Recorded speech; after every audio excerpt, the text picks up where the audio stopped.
सीताराम रघुपति राघव राजा राम पतित पावन सीताराम रघुपति राघव राजा राम पतित पावन सीताराम रघुपति राघव राजा राम पतित पावन सीताराम रघुपति राघव राजा राम पतित पावन राधे रघुपति राघव राजा राम पतित पावन सीताराम रघुपति राघव राजा राम पतित पावन सीताराम रघुपति राघव राजा राम पतित पावन सीताराम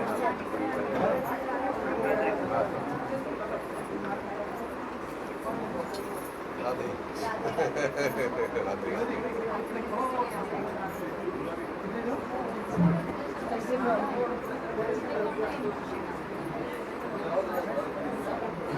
आज पण नाही वेळ बिझी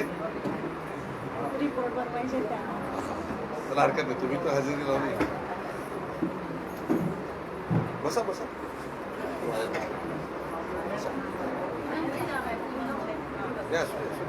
ऍडजस्ट करते इकडे होईल ना जागा राधे राधे राधे राधे राधे राधे आता सुरुवात करूया का नाही झालं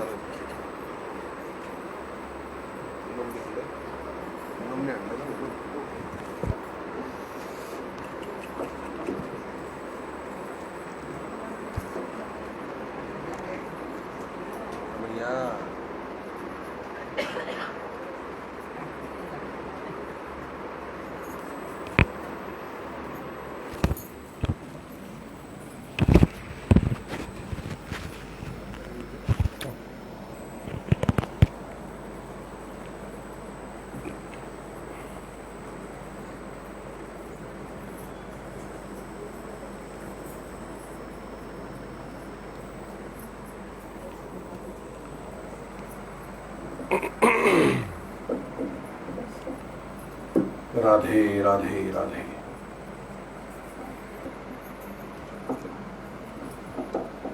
राधे राधे राधे राधे राधे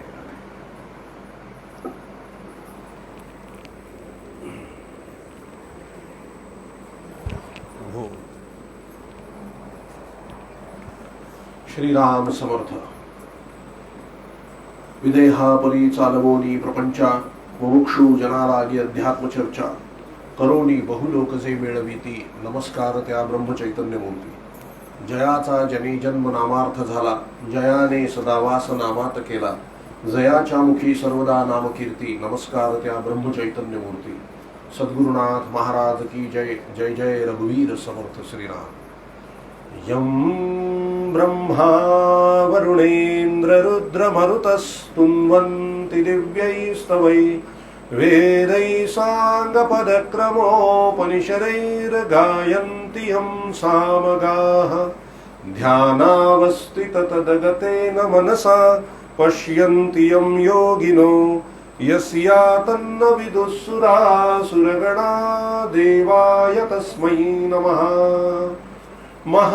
महायोगपीठे तटे भीमरथ्या वरं पुण्डरीकाय दातुं मुनीन्द्रैः समागत्य तिष्ठन्तानन्दकन्दं परब्रह्मलिङ्गं भजे पाण्डुरङ्गम् अलङ्कापुरी पुण्यभूमि पवित्र इथे नांदतो ज्ञानराजा सुपात्र तया ठविता महापुण्यराशी नमस्कार माझा श्री सद्गुरु ज्ञानेश्वरासी पुंडलिक वरदा हरी विठ्ठल श्री ज्ञानदेव तुकाराम पंढरीनाथ महाराज की जय सद्गुरुनाथ महाराज की जय जय जय रघुवीर समर्थ वसुदेव सुतं देवं कंसचाणूरमर्दनं देवकी परमानन्दं कृष्णं वन्दे जगद्गुरुं। गोपाल कृष्ण महाराज की जय। राजाधिराज रामचंद्र महाराज की जय। पवन सुत हनुमान की जय। उमापति महादेव की जय। अम्बे मात की जय। दुर्गा मात की जय। संतोषी माते की जय। सब साधु संतन की जय। श्री अनंत कोटि ब्रह्मांड नायक राजाधिराज सच्चिदानंद सद्गुरु श्री ब्रह्म चैतन्य महाराज की जय। श्री ब्रह्मानंद महाराज की जय। जय जय रघुवीर समर्थ। श्री कृष्ण गोविंद हरे मुरारे हे नाथ नारायण वासुदेवम्।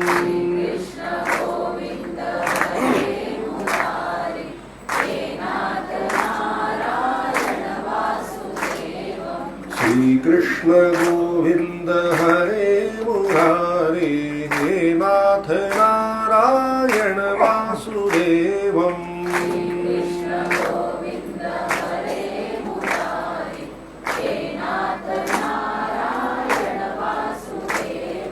प्रद्युम्न दामोदर विश्वनाथ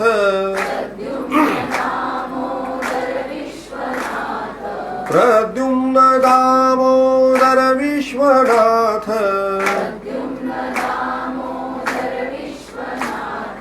नमामि राधे नमामि कृष्णम्। नमामि राधे नमामि कृष्णम्।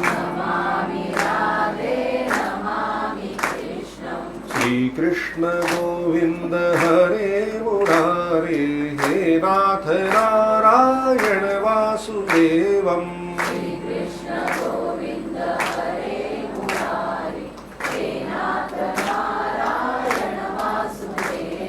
श्री कृष्ण गोविंद हरे मुरारे हे नाथ नारायण वासुदेवम्।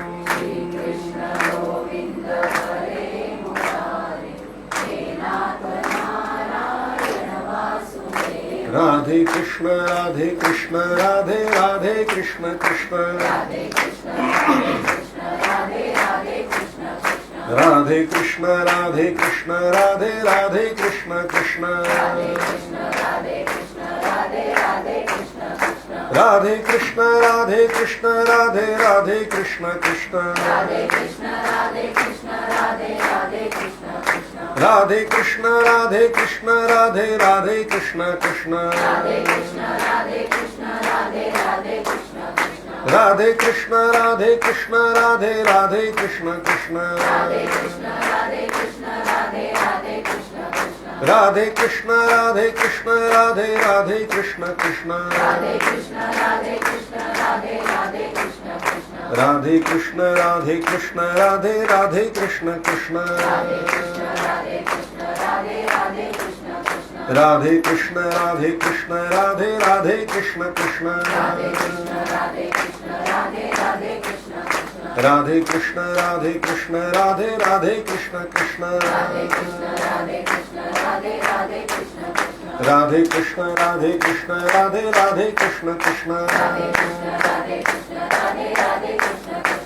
राधे कृष्ण राधे कृष्ण कृष्ण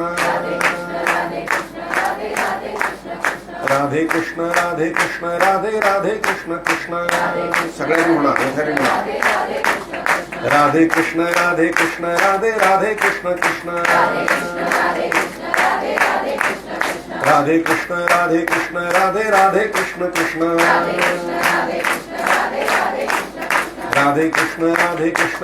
राधे कृष्ण कृष्ण कृष्ण राधे कृष्ण कृष्ण कृष्ण राधे कृष्ण कृष्ण कृष्ण गोपाल कृष्ण महाराज की जय। सद्गुरुनाथ महाराज की जय। जय जय रघुवीर समर्थ।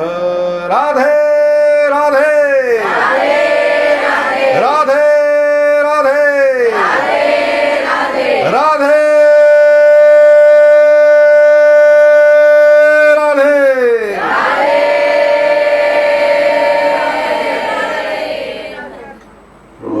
हरे कृष्ण, जय श्री राम, राधे राधे.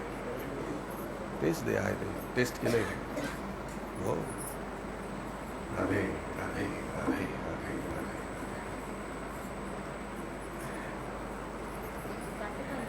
नाही नाही चांगलं आहे.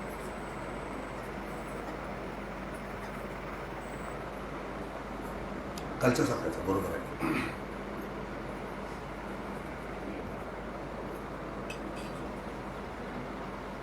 राधे राधे. सगळ्यांनी आपले डोळे मिटायचे.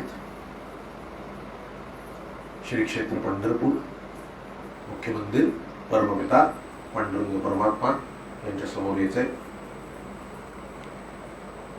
त्यांच्या चरणी असंख्य तुलसीपत्राने फुलवायचे आणि नमस्कार करायचा आहे. त्यांच्याच पाठीमध्ये उभ्या असलेल्या रुक्मिणी माता, सत्यभामा माता, राधा माता यांच्याही चरणी फुलवायचे आणि नमस्कार करायचा आहे. पुन्हा परत फिरून परमपिता पांडुरंग परमात्मा यांच्या समोर यायचे. त्यांच्या चरणी आपलं मस्तक नत करायचं आणि प्रार्थना करायची. हे प्रभू, हे दयानिधे, या संसार सागरातून लवकर आमचा उद्धार कर. आम्हाला संतती, संपत्ती इत्यादी ऐहिक सर्व सुख प्राप्त होऊ दे आणि दया, क्षमा, शांती, विवेक, वैराग्य, आनंद, उत्साह, प्रेम इत्यादी पारलौकिक सर्व गोष्टी आम्हाला प्राप्त होऊ दे. आम्हाला इहलोक आणि परलोक दोन्हीही साध्य होऊ दे, दोन्हीही प्राप्त होऊ दे. पांडुरंगा, आम्हाला तुझी अनन्य प्रेममय भक्ती प्रदान कर, तुझं ज्ञान प्रदान कर, तुझं प्रेम प्रदान कर, तुझं नाम प्रदान कर. तुझ्या नामामध्ये गोडी येऊ दे, रस येऊ दे. तुझं गोड नाम अखंड आमच्या मुखामध्ये बसू दे. आमचं आपापसातील निस्वार्थी प्रेम वाढेल असा उपाय कर आणि आम्हा सगळ्यांना तुझ्या चरणाशी अखंड प्रेमात, अखंड आनंदात, अखंड समाधानात, अखंड एकत्र. परमपिता पांडुरंग परमात्मा यांनी स्मित हास्य करीत आपला उजवा हात आपल्या सगळ्यांच्या मस्तकावर ठेवण्याने तथास्तु आशीर्वाद दिलाय.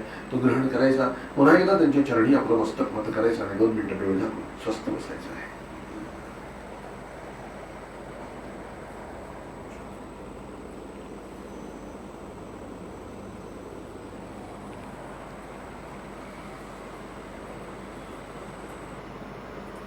जानकी जीवन स्मरण जय जय राम. श्री सद्गुरुनाथ महाराज की जय. जय जय रघुवीर समर्थ श्रीनाथ. महावैष्णव संत भगवान श्री ब्रह्म चैतन्य महाराज, श्री ब्रह्मानंद महाराज आणि त्रैलोक्य पावनी श्रीमद भागवत कथा ऐकण्याकरता जमलेले सर्व प्रिय भाविक जन,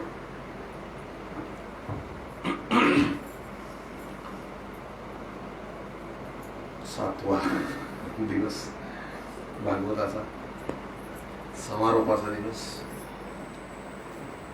समाप्ती नाही म्हणत त्याला, समारोप म्हणजे निरोप, भगवंताचा निरोप. कारण भगवंताच्या कथा कधी सांगून संपत नाही म्हणून समारोप, म्हणून लगेच पुढची कथा तयार असते.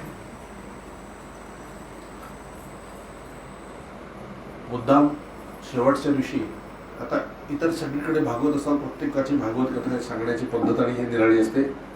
कथा मात्र भागवतच आहे. असं आम्ही ठेवलंय की 6 दिवस पैकी 4 दिवस हरिकथा, 2 दिवस कृष्ण कथा आणि शेवटचा 5 दिवस तुमच्या हरिकथा, 2 दिवस 5 नाही 4 दिवस आणि 5वा आणि 6वा दिवस कृष्ण कथा आणि 7वा दिवस फक्त एक कथा ठेवायची. ते ऐकून हृदयात उतरून घरी जायचं. म्हणून शेवटच्या दिवशी एकच कथा, कुठली म्हणजे थोडंसंच. मूळ सार आनंद थोडाच असतो आणि त्याच्या म्हणतात ना, देव तेवढाच आहे, आरास मोठी असते. म्हणून शेवटच्या दिवशी मूळ खायला मिळावं, मूळ आत जावं म्हणून मूळ थोडस ठेवलेलं असतं. मूळ काय आहे? भगवान श्रीकृष्ण. ह्या जगातल्या सर्व साधनेतून जर काही प्राप्त करून घ्यायचं असेल तर कृष्ण प्राप्ती आहे. कृष्ण प्राप्ती म्हणजे काय? आनंद प्राप्ती, प्रेम प्राप्ती. कृष्णातलं जे प्रेम आहे ना, तीच राधामध्ये आहे. म्हणून राधाच प्राप्त करायची आपल्याला, म्हणजे प्रेम प्राप्त करायचं. आणि खरंच सांगतो, एक प्रेम साधलं की सगळं झालं. सहज अवस्था ज्याला म्हणतात ती ही आहे सहजावस्था. काहीही करून आपल्या कृतीने भगवंताची प्राप्ती होणार नाही. भगवंताची प्राप्ती ही त्याच्या कृपेनेच होत असते. काहू के बल भजन को, भजनाला कोणाचं बळ आहे? आपलं बळ नाही आहे. त्याच्याच बळाने त्याचं भजन, त्याच्याच आश्रित राहून त्याचं भजन, त्याच्याच आश्रित राहून त्याची कृपा आणि त्याचीच कृपेने त्याची प्राप्ती. आपण असंच राहिलं पाहिजे. आश्रित आश्रित परमाश्रय परमाश्रय. खरंच सांगतो मी, अगदी हा परम आश्रयच महत्वाचा आहे. सहज तुम्हाला भगवत प्राप्ती यांनी होणार आहे. आणि हा निश्चय बाळगा, ही श्रद्धा इतकी जबरदस्त ठेवा की ह्याच जन्मी मला कृष्णाची प्राप्ती होणार आहे, म्हणजे ती होणारच आहे, यात संशय नाही. जराही संशय आला ना, होईल का? संपला, होणारच आहे. राधा माता मला याच जन्मी कृष्णाची प्राप्ती करून देणार आहे म्हटलं का काम झालं. कृष्ण प्रेम म्हणजे काय आहे? दुधावरची साय जसं आहे ना, तसं हे कृष्ण प्रेम आहे. हे फार सूक्ष्म आहे, चटकन नजर लागेल असं आहे, कोवळं आहे, कोरं आहे, सुंदर आहे. किती झाकून ठेवा तुम्ही, जपून ठेवा. जपून ठेवणं आपलं काम आहे, पण तुम्ही जपून, हे बघा,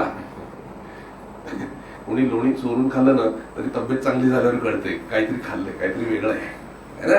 तसं कृष्णप्रेम तुम्ही किती लपवावं, जपून ठेवा. किती इथून कळतच ते, नजरेतनं कळतं कृष्णप्रेम, तुमच्या वागण्या बोलण्यातनं कळतं कृष्णप्रेम, नाही का? ते नाही लपवू शकत तुम्ही, पण जपून ठेवा. हा ठेवाय खरं धन काही असेल ना महाराज, कृष्णप्रेम, राधाप्रेम हे धन आहे, हे खरं धन आहे.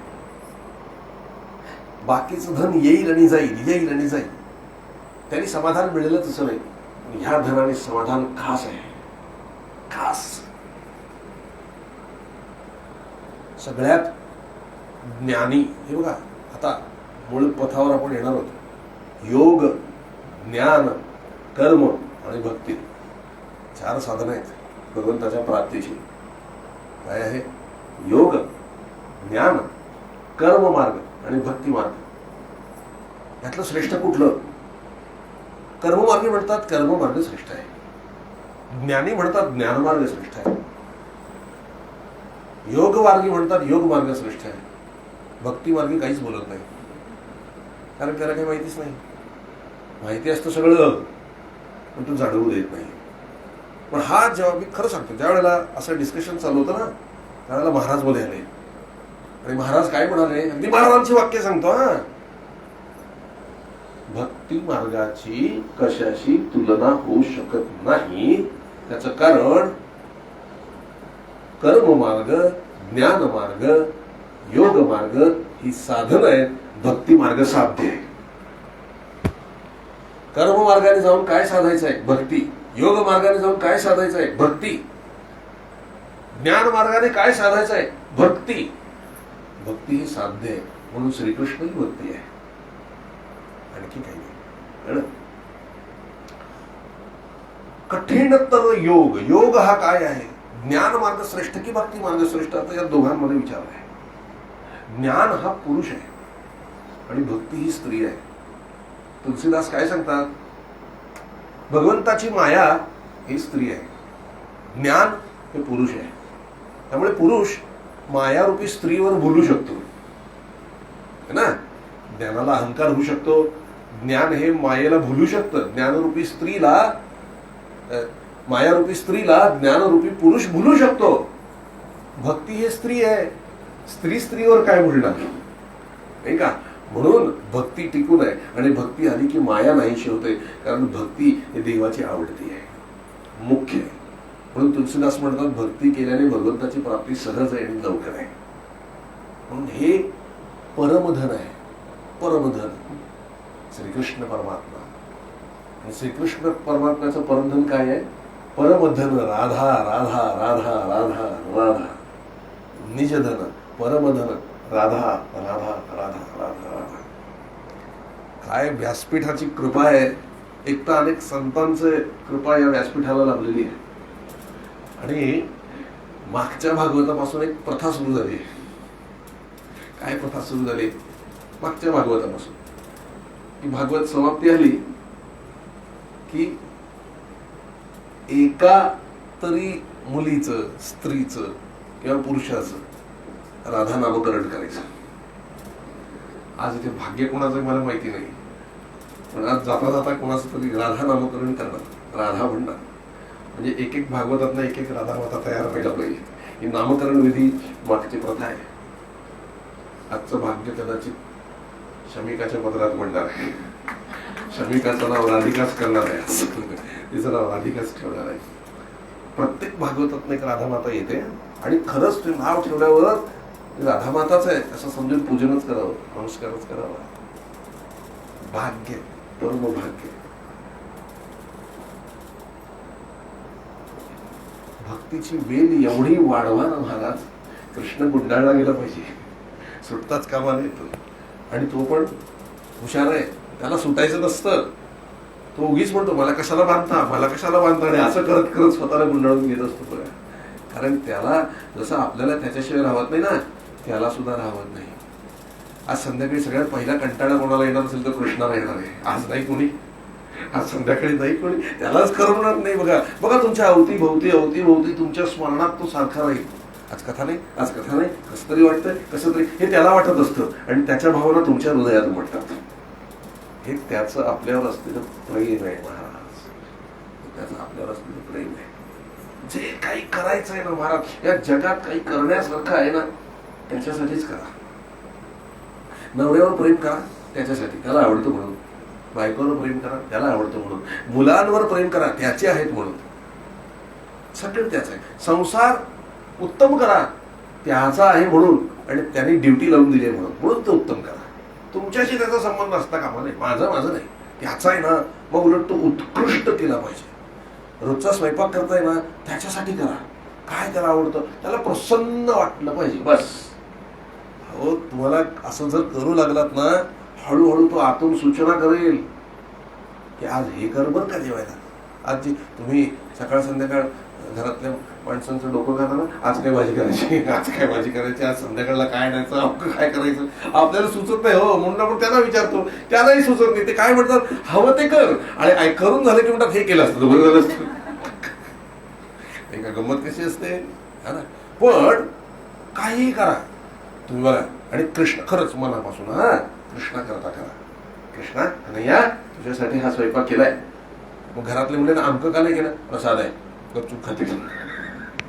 प्रसाद आहे, कन्हैयाला दिलेला प्रसाद आहे म्हणून व्यवस्थित खातील. आणि एक थोडे दिवस झाले की तुम्हाला आतून सूचना व्हायला लागेल, आणि तो म्हणेल बरं हळूच, फक्त तुमचं लक्ष पाहिजे त्याच्याकडे. मैया आज हे कर खायला बरं, मैया आज ही भाजी कर बरं, मैया आज अमुक कर बरं. तो सूचना करतो आणि मग जीवन बदलायला सुरुवात होते. असे कितीतरी लोकांचे अनुभव आहेत महाराज. आणि मग जीवन तुम्ही कसे पण करा स्वयंपाक, बघा तो गोडच लागतो, कारण तो कन्हैया करता केलेला आहे महाराज.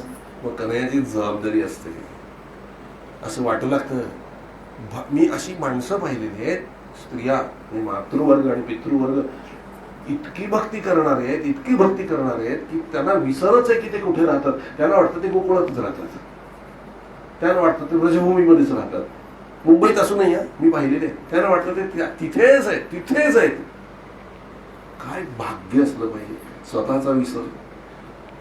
नाम रूप लीला धाम, या चौघांपैकी एकाचं जरी स्मरण झालं तरी कृष्ण प्राप्ती. काय आहे, नाम रूप लीला धाम, चौघांपैकी एकाचं स्मरण झालं तरी चौघच्या चौघ त्यात येतात. म्हणून आपला दिवस पूर्ण एंगेज करावा. कशात, कधीतरी नाम घ्यावं, मग कधीतरी रूप आठवावं, मग कधीतरी त्याच्या लीला आठवाव्यात. कथेमधल्या आता ही लीला आहे की नाही, हे आठवू शकतो आपण. कालिया दमन लीला कशी झाली, गोवर्धन लीला कशी लीला, आणि धाम. आता वृंदावनला गेल्यानंतर तुम्ही आयुष्यात वृंदावन विसरणार नाही पक्का, कारण तिथे अशी जादूच होणार. राधामाता वाटच पाहते, एक एक मणी सरकवते. हा हे अमके येत आहेत, अमके येत आहेत, अमके येत आहेत, अमके येत आहेत. तुमची लिस्ट आहे तिकडे पोचलेली राधामातेकडे. आणि ती असं काही प्रेम देईल, असं काही आनंद देणार आहे ना महाराज, तुम्ही परत ते धाम विसरू शकत नाही. इथे आला तरी त्या धाम मध्येच जगणार. नाम रूप लीला धाम, हे संबंध श्रीकृष्णाचं स्वरूप आहे. हे श्रीकृष्णाचे अंग आहेत. नाम, रूप, लीला, धाम हे श्रीकृष्णाचेच अंग आहे. त्यामुळे चौघांपैकी एकाचं जरी स्मरण केलं तरी कृष्णाचं स्मरण झाल्यासारखं आहे. आणि पूर्ण दिवस त्याने व्यापून टाका महाराज. तीर्थक्षेत्राला जावं त्याचं जितकं पुण्य आहे त्याचं हजारो पटीने पुण्य तीर्थक्षेत्राला जाऊन संत समागम करणे आहे. तिथल्या संतांचा किंवा कुठल्याही संताबरोबर जाणं, संतांचं समागम करणं, तिथल्या संतांचं दर्शन घेणं, नाही काही तर निदान भागवत ऐकणं. भागवत महासंत आहे कारण त्याच्यात सगळे संत आहेत, भगवंत आहेत, भक्त आहेत, सगळे आहेत. म्हणून जाऊन कथा ऐकणं. म्हणून तीर्थक्षेत्राला गेल्यानंतर भागवत ऐका, तिथल्या संतांना भेटा, पहा त्यांची अवस्था, पहा काय असते. त्यांची अवस्था पाहिल्यानंतर वाटतं आपल्यासारखी माणसं आहेत काही, आपल्यासारखं जीवन जगणारी माणसं आहेत काही. अक्षरशः बरसाण्याला सुद्धा मी पाहिलं, बीटेक झालेले, एमटेक झालेले, डॉक्टरेट झालेले, अक्षरशः वल्कल नेसून बसलेले साधू, काही कोणाकडे मागत नाही. दाढी बिडी मांडून फक्त राधा राधा राधा राधा राधा राधा. काय त्यांना आनंद आहे महाराज, काय त्यांना आनंद आहे.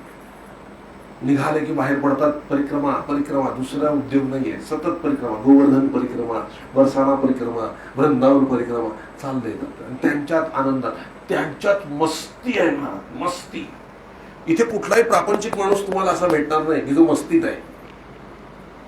म्हणतो का खाली जाताना कोणी दिसतं का वगैरे, हा काय आनंद आहे, वा वा वा वा काय आनंद आहे, असले आनंद.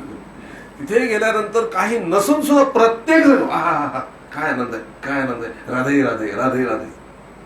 आणि सांगू तुम्हाला, हे बघा, लहानपणी आपण राधे राधे आवाज राधे राधे, लहानपणी आपण मामाच्या गावाला जायचो उन्हाळ्याच्या सुट्टीमध्ये की वेगळी मजा असायची की नाही. आणि मग आपण आलो की अजून इतर मावशीची मुलं यायची असायची, मग ते कधी येतात त्याची आपण वाट बघायचो. ते आले की केवढा आनंद आपल्याला व्हायचा, जेवणा खाण्याचा विसर पडायचा महाराज. तसं आपण मुंबईतली माणसं ज्या वेळेला किंवा बाहेरची माणसं ज्या वेळेला वृंदावनात जातो ना, तिथल्या सगळ्या साधकांना असं होतं, आले आले माझ्या राधाराणीची माणसं आली, माझ्या कन्हैयाची माणसं आली, वा वा. मग त्यांना आपल्यासाठी किती करू आणि किती नाही असं होतं महाराज. तुम्ही काय म्हणता, याची सोय कोण करेल, दिवस रात्र भंडारे चालले तिथे, कपड्यांची सोय कोण करेल, सगळी व्यवस्था होते तिथे, जात खरं सगळी व्यवस्था, अन्न वस्त्र निवारा सगळी सोय तिथे होते. राधा माता तुमची सगळी सोय करते. तुम्ही मनापासून तिथे स्थिरावणं गरजेचं आहे, मनापासून तिथे राहणं गरजेचं आहे. अनुसंधान महत्वाचं आहे. राधा राधा राधा राधा राधा. सकल जीवांचा करीतो सांभाळ, तुझं मोकलीला ऐसे नाही, आवडीने भावे हरिनाम घेसी, तुझी चिंता त्याची सर्व आहे. सगळं असतं महाराज. तिथे कन्हैयाचं साम्राज्य आहे, इथे आपल्या चिंतेचं साम्राज्य आहे नाही का. इथे आपल्या प्रॉब्लेम्सचं साम्राज्य आहे, इथे कन्हैयाचं साम्राज्य आहे, राधा मातेचं साम्राज्य आहे. म्हणून काय करायला पाहिजे, ज्ञानेश्वरीत माऊली सांगतात, झड झडोनी महिला निघ. सगळं झटक, काय अंगावरती मळ चाडवून ठेवलंय चिंतेचा, प्रपंचाचा झटका, मनाने झटकायचंय.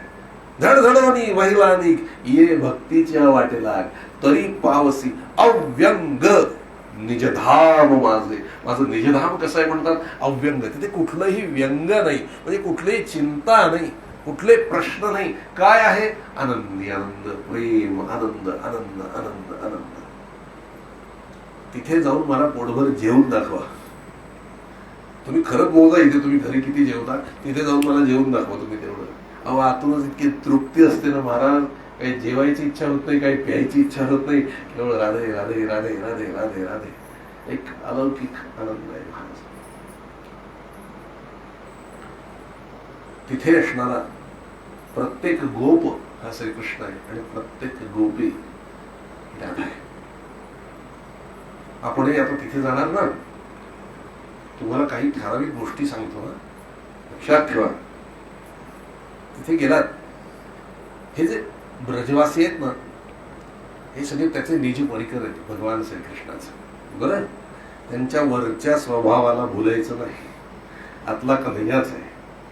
तुम्ही गेलात, भांडतील कदाचित, शिव्याही देतील आपल्याला, बडबडही करतील, पण शांतपणे सहन करा.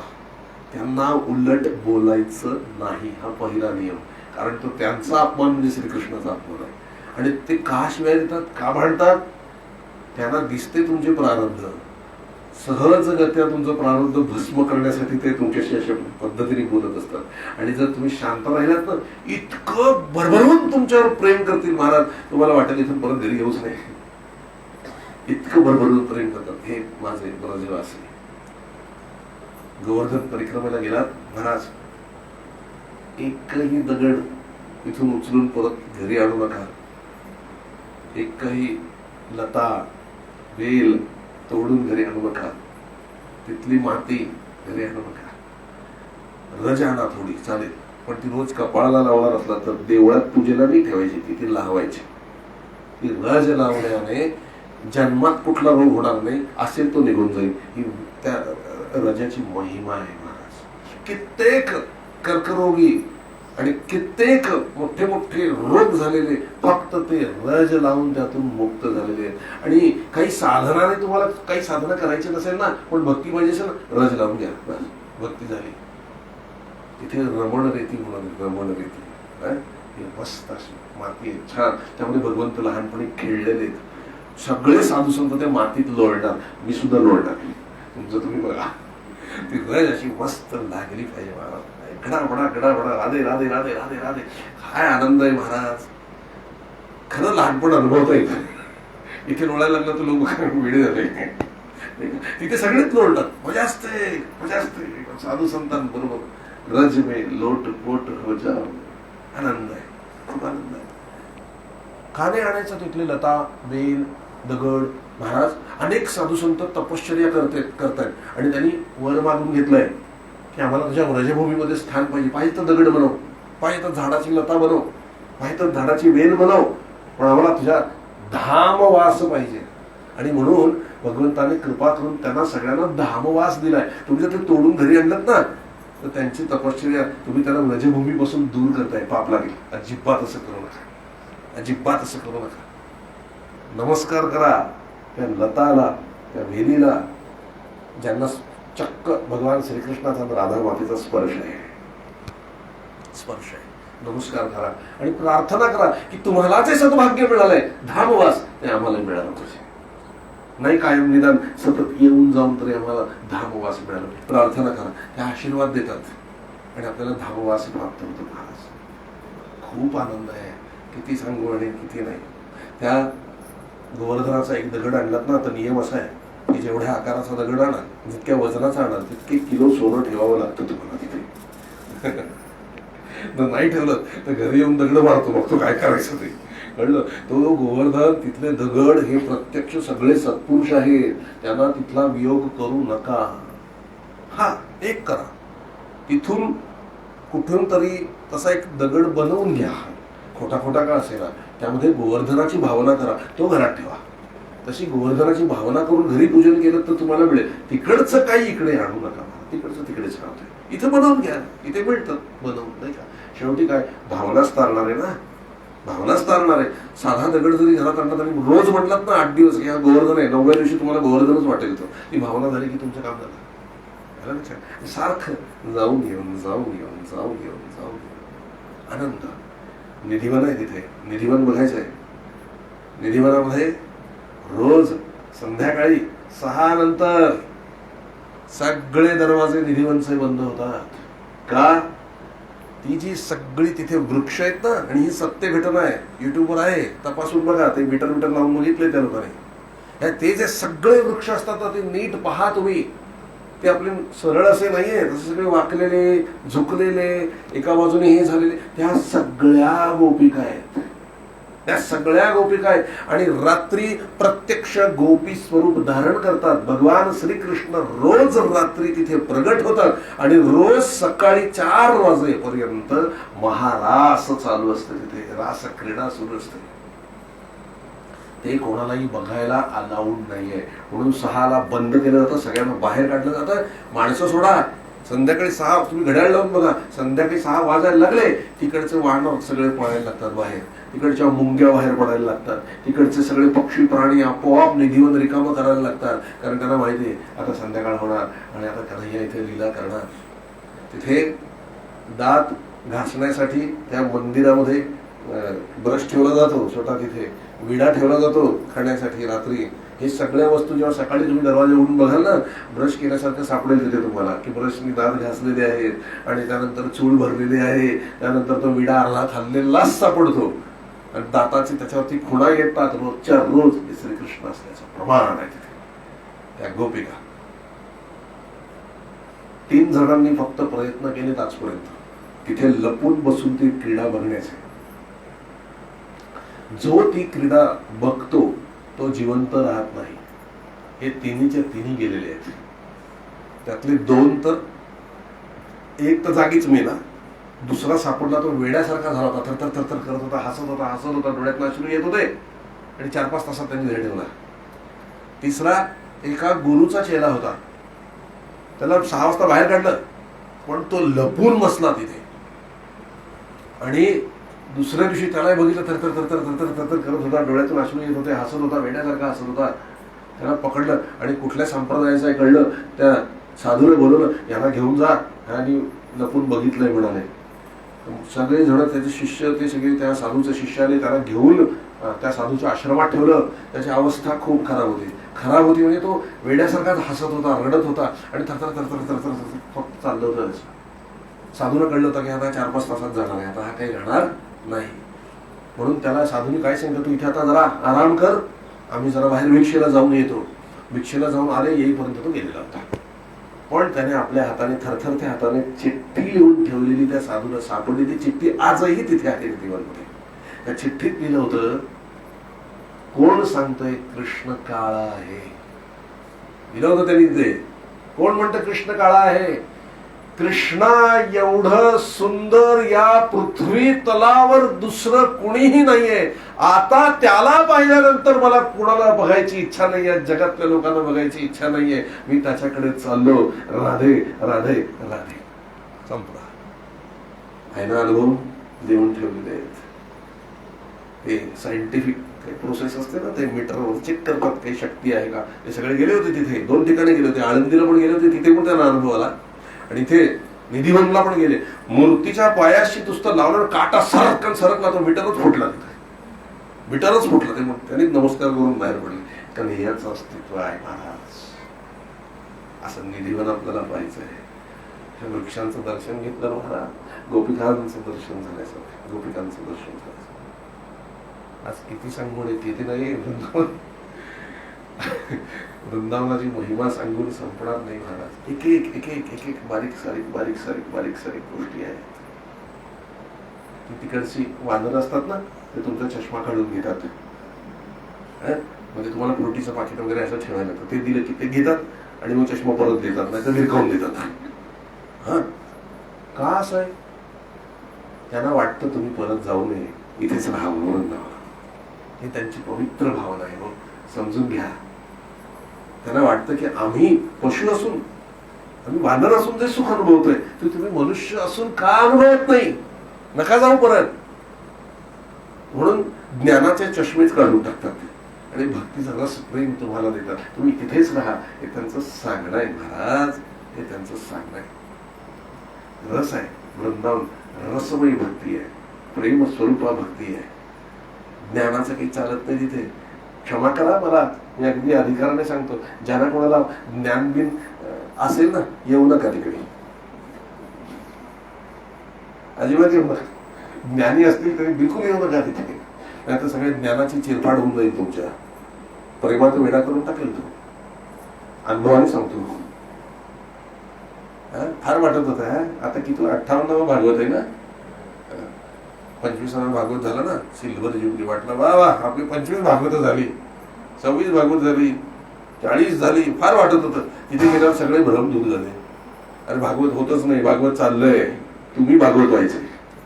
सगळं ज्ञान गेलं, शून्य झालं सगळं ज्ञान. म्हणलं वा फार उपकार झाले. आता इतकं हलकणी छान वाटतं ना महाराज. कधी कधी पूर्वी काय ते सगळे म्हणायचे, अहो किती तुमचं अगदी अस्खलित बोलणं आहे, अगदी मस्त येतं, एक क्षणही तुम्ही थांबत नाही. मला त्या गोष्टीचा आनंद वाटायचा. आता काय होतं म्हणजे मधून थांबून जातं. आता त्याचा आनंद वाटतो. कारण तो समोर आला की काय बोलणं राहतं महाराज, त्याचं स्मरण आलं की काय बोलणं राहतं. हा मस्त आनंद. पण अजून ते पाहिजे. काय बडबड करून करायचे महाराज, त्याच्या स्मरणात थांबलं पाहिजे. ते हनुमान प्रसाद पोद्दार होते ना, भाईजी, त्याला म्हणायचे भाईजी, ते ज्या वेळेला भागवत सांगायला बसायचे ना, 4 तास भागवत सांगायचे. त्यातलं 1 तास भागवत व्हायचं, 3 तास त्यांची समाधीत लागलेली असायची. हे भाग्य आहे. सांगायला सुरुवात केली भजन की गेले समाधीत. मग सगळे आपले राधे राधेचं भजन करत बसायचे. थोड्या वेळाने जागेवर यायचे. मग त्यांना सांगायचे इथे होतात इथे होतात. मग ते पुढचं भागवत सांगायला घ्यायचे. पुढचं थोड्या 15 मिनिटं सांगितलं, राधे राधे म्हटलं की गेले, लागलं भागवत, लागली समाधी. मग परत खाली. असं मुश्किलीने 1 तासभर भागवत व्हायचं. भक्त रडतात, भागवत होत नाही, भागवत होत नाही. हे रडलं पाहिजे का? प्रेमानंदच एवढा चाखलेला असतो ना महाराज. राधा मातेचं दर्शन असं असतं, श्रीकृष्णाचं दर्शन असं असतं. काय करता? जिवंत भागवत, जिवंत भागवत, आनंद भागवत. भागवत ऐकणं ही बाहेरची क्रिया आहे आणि आतून भागवताचं स्मरण होत राहणं ही आतली क्रिया आहे. आतल्या भागवतात गेलं पाहिजे, आतल्या भागवतात गेलं पाहिजे. म्हणून म्हटलं ज्ञानाचं काही चालणार नाही, वैराग्याचं तर मुळीच चालणार नाही. तिथे आमचे गोपाळ कसे असतात माहितीये? ह्या आम्ही काय साधे कपडे घातलेले आहेत, मस्त अगदी रंगी कुर्ता, छानपैकी धोती अशी मस्त इस्त्री केलेली, पॉलिश्ड आणि छान कलरफुल, मस्त अशी कलरफुल शाल घेतलेली असते, मस्तपैकी शृंगार केसांचा वगैरे असे छान केलेले असतात, तोंडामध्ये पान असं असतं मस्त. मी म्हटले ही कुठचं भक्ताचं लक्षण आहे? आमच्यासारखे रिकामी डोक्याचा विचार करतात. ते काय म्हणाले, तुम्हाला काय वाटतं? काय हौस आहे आम्हाला? त्याला आवडतं ना म्हणून आम्ही सजतो. आम्ही गोपीच आहोत, आम्ही गोपीच आहोत.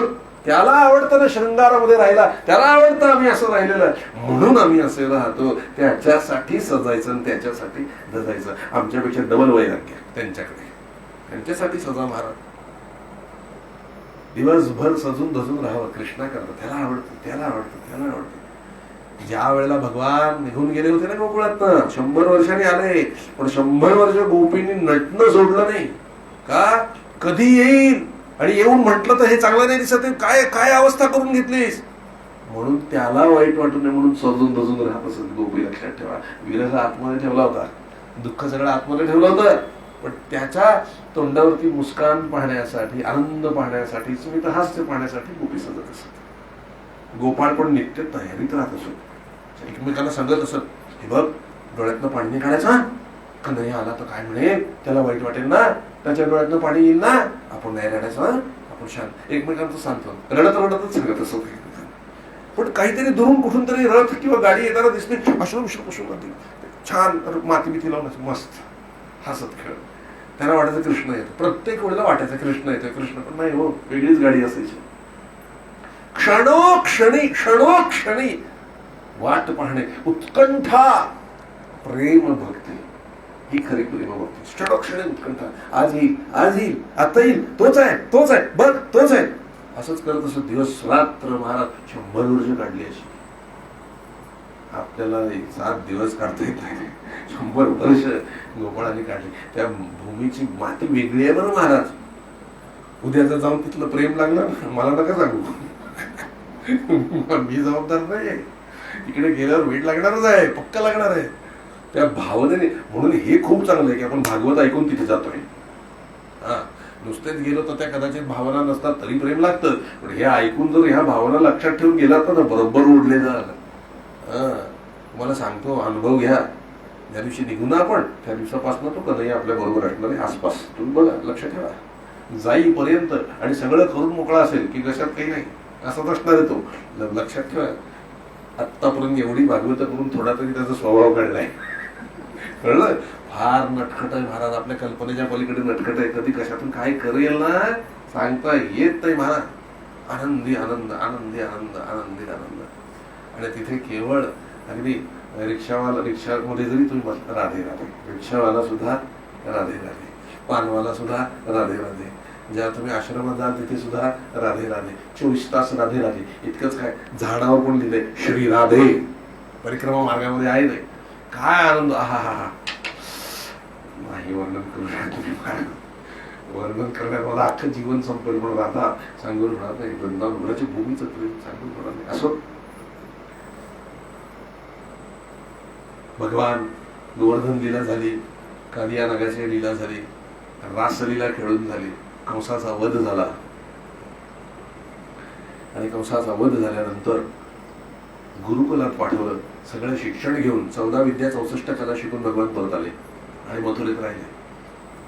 त्यावेळेला मथुरेमध्ये भगवंताच्या सख्या काकाचा मुलगा, तो वयाने 2-4 वर्ष मोठा होता कन्हैयापेक्षा, आणि चक्क देवगुरु बृहस्पतीचा शिष्य होता तो.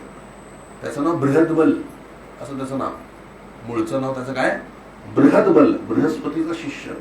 आणि त्याचं मूळ नाव, खरं नाव उद्धव.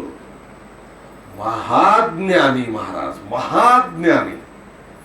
सारखं आपल्या मुखामध्ये काय, निर्गुण, निराकार, अचल, दृढ, स्थिर परमात्मा, निर्विकार परमात्मा, त्याच्या तेजाचं अखंड ध्यान करून हा ज्ञानमार्गी उद्धव कृष्णाकडे राहत होता काही दिवस.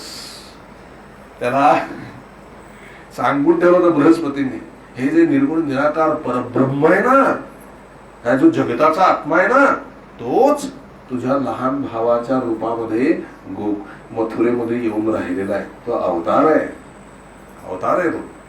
पण एवढं असूनही, ते माहीत असूनही अडकत नव्हते कशात.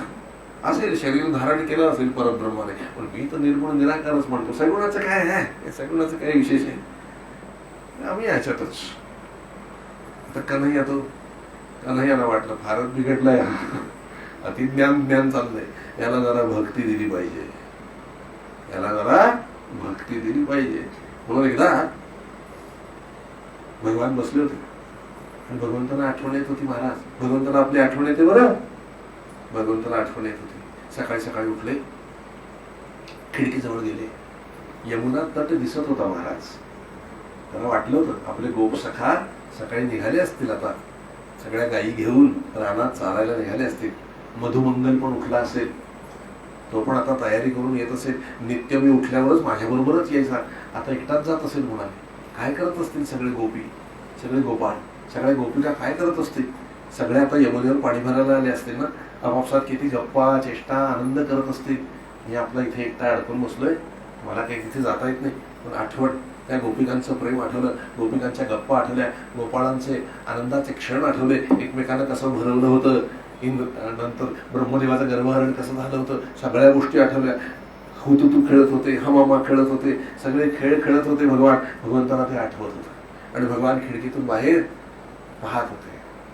तेवढ्या उद्धवजी मागे, कन्हैया काय बघतोयस खिडकीतनं.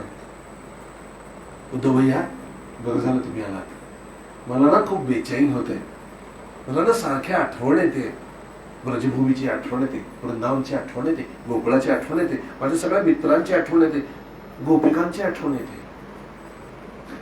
हसला, तुला आठवण, परब्रह्माला आठवण, तर मानवी भावना आहे. तुम्ही तर अचल दृढ स्थिर कोर परब्रह्म आहात. मला माझ्या गुरुंनी सांगितलंय की परब्रह्म तुझ्या घरातच अवतार घेतलेला आहे. आणि या सगळ्या मानवी भावना आहेत. विस्मरण होणे, स्मरण होणे, त्या भावनांमध्ये वाहवत जाणे, डोळ्यात अश्रू तरळणे, आठवण येणे, हे मानवी भावना आहे. तुम्ही तर परब्रह्म आहात. भगवंताला खरंच आठवण येत होती आणि भगवंताच्या डोळ्यातला अश्रू खाली पडणार एवढ्यात उद्धवाने तो झेलला.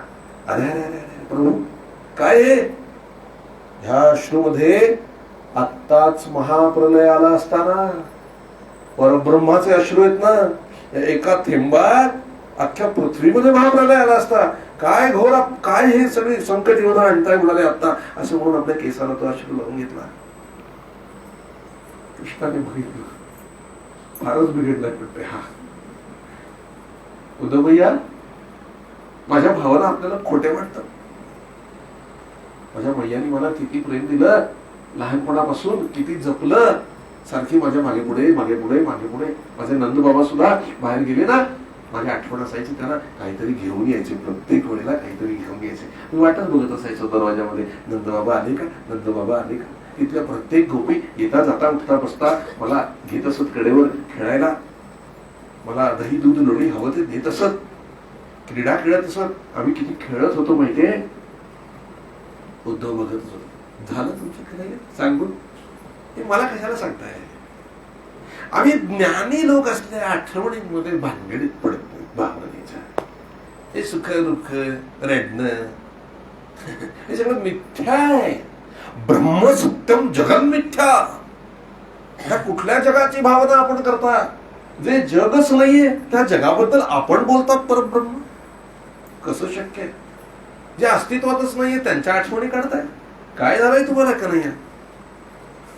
उद्धवजी माझ्या भावना तुम्हाला खोट्या वाटतात. बघा तुम्हाला दाखवू.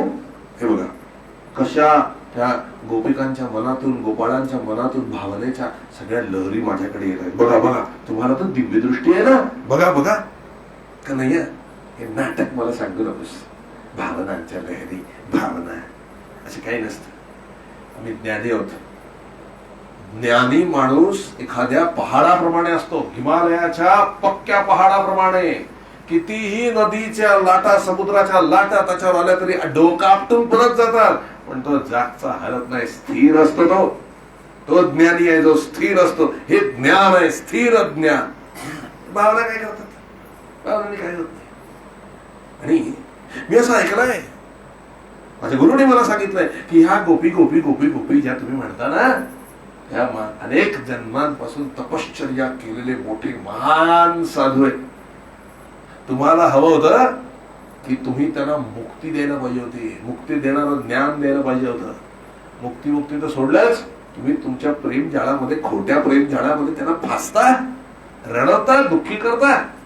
हे तुम्हाला शोभत नाही. तुम्ही द्यायला पाहिजे होतं त्यांना ज्ञान. अहो म्हटले मी काय देऊ. ह्याच्या लहरी सांगताय ना तुम्ही मला. भावनेच्या लहरी त्यांच्याकडून तुमच्याकडे खोट आहे. तुम्हीच तुमच्या लहरी त्यांच्याकडे पाठवल्या आणि त्यांना त्रास देत आहे. तुम्हीच तुमच्या आठवणी पाठवताय त्यांच्याकडे. कशाला त्या भोळ्या भाबड्या गोपिकांना सतावतात, त्रास देतात. कशाला भावना पाठवतात. ज्ञान द्या त्यांना. उद्धव भैया काय ज्ञान देऊ त्यांना सांगा. हे जे शरीराच्या प्रेमाच्या आसक्तीत पडलेत ना तुमच्या, ही शरीराची आसक्ती आहे.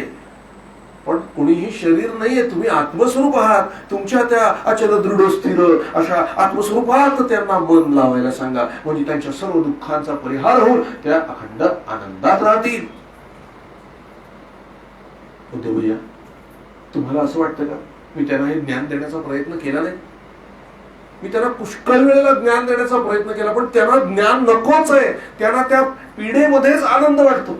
नाही नाही नाही तुम्ही काहीतरी गडबड करता. असं कोणी नाही कसं म्हणेल आनंदाला. आणि कोण मूर्ख असा आहे जो पिढेमध्ये आनंद मिळतोय आणि त्यामध्ये आनंद मानेल. उद्धव भैया त्या गोपिका अशाच आहेत. नाही नाही म्हणाले तुम्ही अजून त्यांना ज्ञान दिलं नाही. जा त्यांना सांगा त्यांचे ज्ञानचक्षु उघडा आणि त्यांना मुक्ती प्रदान करा. उद्धव भैया असंच केलं पाहिजे. तुम्ही म्हणता ते बरोबर आहे. त्याला सांगितलं पाहिजे ज्ञानच श्रेष्ठ आहे. भावनेत वाहून जाऊ नका. ज्ञान श्रेष्ठ आहे हे त्याला सांगायला पाहिजे. नीट लक्ष देऊ नाही का. हे प्रकरण सहज कळण्यासारखं नाहीये. आणि ठीक आहे पण आता कसं द्यायचं ज्ञान. मी तर तिथे जाणार नाही. कारण तुम्हाला खात्री असेल की हिमालयासारखं ज्ञान हलणार नाही गोपिकांच्या प्रेमाने. पण मला खात्री आहे जो तिथे जाईल ना तो त्या गोपिकांच्या प्रेम रसामध्ये बुडल्याशिवाय राहणार नाही. कोणी असो. मी तर तिथे जाणारच नाही म्हणले. ते मला सोडणार होते. हलवूनच टाकतील तिकडून. मी नाही जाणार. मी नाही त्यांची अशी अवस्था बघणार. मग म्हणले कसं ज्ञान देणार. तुम्ही जा उद्धव भैया तुम्ही जा. मी जाईन पण ते माझं कशाला ऐकतील. मी कोण त्यांना सांगणार. तुमचं ऐकतील ना. तुम्ही निरोप लिहून द्या. तुमचा निरोप देण्याचं काम करतो मी. ते बाकीचं माझ्याकडे त्यांना ज्ञान देण्याचं. उद्धव भैया तुमच्यासारखा ज्ञानीच त्यांना समजावू शकतो. त्या भोळ्या भाबड्या वेड्या गोपिका काही कळत नाही हो त्यांना. तुमच्यासारखा ज्ञानी गेला तर ज्ञान मिळेल त्यांना. होय कृष्णा माझ्यासारखा ज्ञानीच त्याला काहीतरी सांगू शकतो. मनात म्हणले पाऊल ठेव तिथे मोकळे. आणि निरोप मी लिहून देतो. निरोप मी माझी चिठी देतो. त्याच्यात कृष्णाने लिहिलं की उद्धवजींना मी तुम्हाला ज्ञान द्यायला पाठवतोय. अचल दृढ स्थिर निर्गुण निराकार परमात्म्यामध्ये मन लावा, मला विसरून जा, आता मी कधीही परत येणार नाही असं लिहिलं. चिठ्ठी दिली, जा उद्धवा जा. उद्धव निघाले, पिवळं पितांबर घातलं, मस्तपैकी रत्न वित्न जडीत सगळं पोशाख केला, मोर मुकुट घातला आणि मस्त भरजरी शाल होती अशी अंगावर घेतली, पूर्ण तयारीने उद्धवजी निघाले. इथून श्रीकृष्ण परमात्मा राधा मातेला विनंती करतात, राधे हा येतोय, त्याला जरा बघ. ठीक आहे म्हटले प्रभू, मी बघते. पोरगे येते, जरा ज्ञान जास्त झालंय, भक्ती दाखवली पाहिजे. गेले उद्धवजी रथात बसून. रथाचे आवाज आले, सर्व गोपाल वाटलं कृष्ण येतोय कृष्ण येतोय. हातातली सगळी कामं टाकली आणि तिथे उभे राहिले. तेवढ्यात पहिल्यांदी व्रज भूमीमध्ये प्रवेश करतोय. हा, आपण पण प्रवेश करणार आहोत, लक्षात ठेवा. व्रज भूमीमध्ये प्रवेश करतोय उद्धव.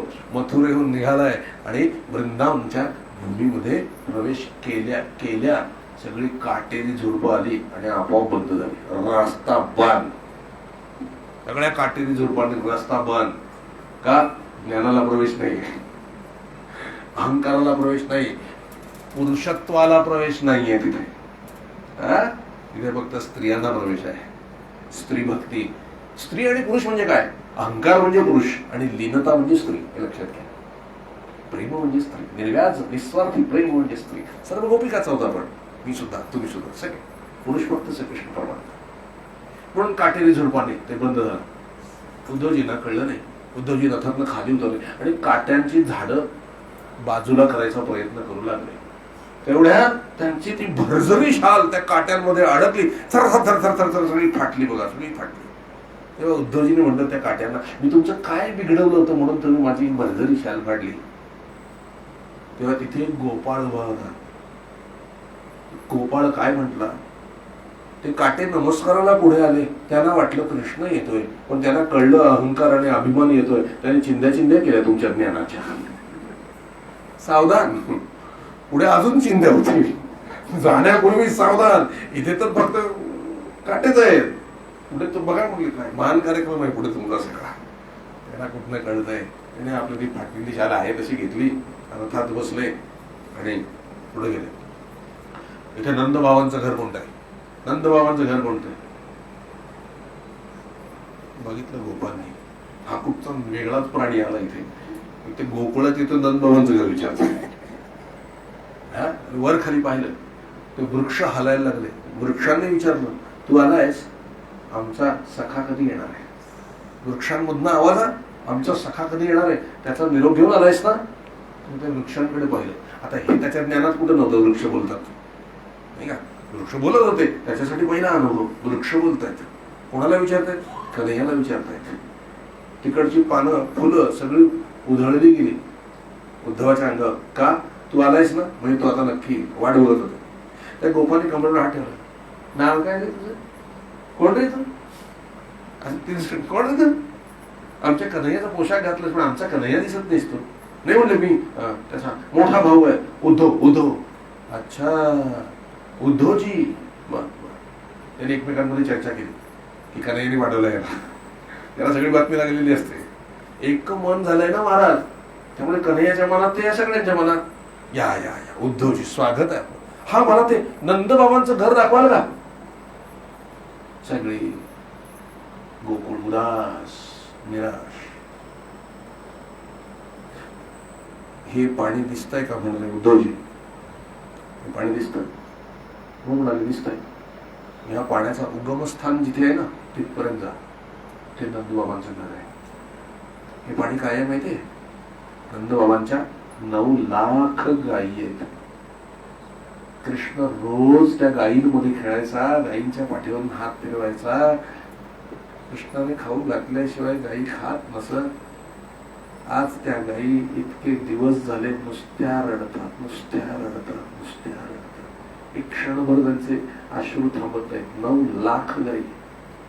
यशोदा मैयाच्या डोळ्यातले अश्रू थांबत नाहीत. नंद बाबा कुठेतरी असं एकीकडे तोंड करून बसतात उदास चेहऱ्याने, त्यांच्या डोळ्यातलं पाणी थांबत नाही. हे सगळं पाणी एकत्र होऊन त्याची ही नदी तयार झाली आहे. ती इथपर्यंत आहे. नंदबाबांच्या घरी जायचं ना, जा या वाटेने जा. आणि असं म्हणून चुपचाप एका गोपाने दुसऱ्या गोपाचे अश्रू बसले. रडू नकोस, कारण याला नाही आवडलं. रडू नकोस, येईल तो, आज न उद्या येईल. तो बोललाय ना मी येईल. गहिवरले, उतरले. आता इथे रथ सुटला. काय सुटला? ब्रजभूमीच्या बॉर्डरवरच रथ सुटला. खाली उतरले. काय भावना झाल्या माहित नाही. आता इथून रथात जाणं योग्य नाही. खाली उतरले. त्या नदीकडे पाहत पाहत पाहत, त्या पाण्याकडे पाहत पाहत पाहत नंदबाबांच्या घरामध्ये येऊन पोचले. 100 पावलं लांब असतानाच यशोदामय्या एकदम घरातून बाहेर आला. कन्हैया आला, कन्हैया आला, कन्हैया आला, कन्हैया आला. धावले नंद बाबा आणि पकडला. अगं थांब थांब, कन्हैया नाहीये, कन्हैया नाही. अहो तुम्हाला का कळत नाही? कन्हैया बघा, माझा कन्हैया आला. डोळ्यातून अश्रू तरळत आहेत. जवळ घेतले, कडकडून मिठी मारली. कसा आहेस कन्हैया? किती दिवसांनी आलास? किती वाट पाहायची तुझी? नंद बाबा म्हणाले, अगं तो कन्हैया नाहीये, त्याला त्रास देऊ नको. पाहुणे आहेत ते, पाहुणे. उद्धवजी क्षमा करा, हिला वेळ लागलाय. हिला ना जिकडे तिकडे कन्हैयाच दिसतो. हिला जगात दुसरं कन्हैयाशिवाय काही कळतच नाही. क्षमा करा, क्षमा करा. घरीवरले नंद बाबांनी हात धरून आणलं. नंद बाबा काय म्हणतात? उद्धवजी हे बघितलं का? हा माझ्या कन्हैयाचा पाळणा आहे. इथे माझा कन्हैया झोपत होता. इथे झोपत होता माझा कन्हैया. इथे ना, इथे त्यांचं नामकरण आम्ही केलं होतं. दौही आणि तो दोन्ही खेळत असायचे. होय ना का? बरोबर आहे ना यशोदे? बरोबर आहे ना? ते काय म्हणणार? उद्धवजी, कन्हैयाला माझी आठवण येते का? आज किती दिवस झाले मला त्याचं दर्शन नाही. जेवतो का व्यवस्थित? पोटभर खातो? खूप नखरे येतात त्याच्या जेवणाच्या बाबतीत. हे नको, ते नको, ते नको. सारखं यशोदा मैयाच्या हातचंच जेवण पाहिजे, हातचंच जेवण पाहिजे. जेवतो का व्यवस्थित? तिकडे कोण आहे त्याला भरवायला? खातो ना? नाटकं नाही ना करत अजिबात? हे बघा, ही दुलई आहे त्याची. इथेच आहे तो. मथुरेत असला ना तर इथेच आहे. हे बघा, ही दुलई आहे त्याची. रात्री झोप आली ना की मला म्हणतो, मैया पाळण्यात घाल. मला पाळण्याशिवाय झोपच येत नाही. मग मी त्याला पाळण्यात घालते आणि असं झोका देते. तेव्हाच झोपतो उद्धवजी. उद्धवजी बघतच बसले होते. काय चाललंय, काय चाललंय? हे बघा, हे इथे मी आजही त्याच्यासाठी लोणी लावून ठेवते. येतो तो, खातो. बघा, सकाळी लावलं ना दुपारपर्यंत रिकामं झालेलं असतं. बघा, तुम्हाला खोटं वाटतंय? बघा. म्हणून ती मटकी उडून दाखवली. सकाळी भरलेलं अर्ध झालं. थेंब थेंब खाली सांगत होतं. म्हणजे मैया ते खाली, हा खाली नाही सांगत, त्याने आ केलंय, त्याच्या तोंडात जात आहे. तो आहे तिथे. तुम्हाला कसा म्हणून दिसत नाही? बघा, कन्हैयाचे बापू, याला सांगा, आहे की नाही कन्हैया इथे? खातोय की नाही? याला दिसतच नाही. नंद बाबांनी जवळ घेतलं यशोदा मैयाला. म्हणजे अगं, त्याला दिसत नाही, तो ज्ञानी आहे, त्याला नाही दिसत आहे. तुझं प्रेम आहे ना म्हणून तुला दिसतो. दिसतो म्हणजे तो नाहीये का? आहे, आहे. अगं आहे. तो रोज येतो. मथुरेहून रोज येतो तुझं लोणी खाण्यासाठी. मला बोलला तो की मैयाला सांगा रोज आठवणीने लावा, एक दिवस सुद्धा सोडू नको. हा, मला लोणी खूप हवं. बरे बरे, आता दुपारची वेळ झाली, त्याला भूक लागली असेल, येईल तो आता. उद्धवजी, तुम्ही त्याच्या बरोबर बसणार जेवायला की अगोदर बसताय? भूक लागली का? त्याचं काही खरं नसतं, कधीही येतो. उद्धवजी बघताय काय चाललंय. मैयाने गरम गरम रोटी तयार केली, तिथे ठेवली. कन्हैया, लवकर ये, लवकर ये, लवकर ये. ठेवली. अशी वाट बघत बसतो, कधी येतो. अरे, पाणी विसरली त्याला ठेवायला. घागरीतलं ग्लासभर पाणी ठेवलं. ये रे कन्हैया, ये रे कन्हैया, ये रे कन्हैया.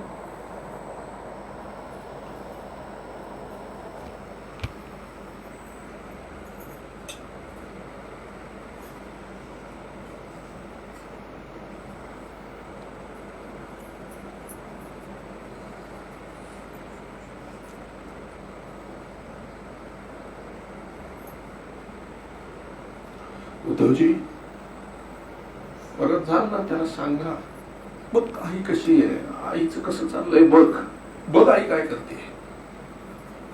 माझं काही वेगळं नाही हो. पुरुषांनी अश्रू दाखवू नये म्हणून आम्ही गप्प बसतो. आम्हालाही वाटतं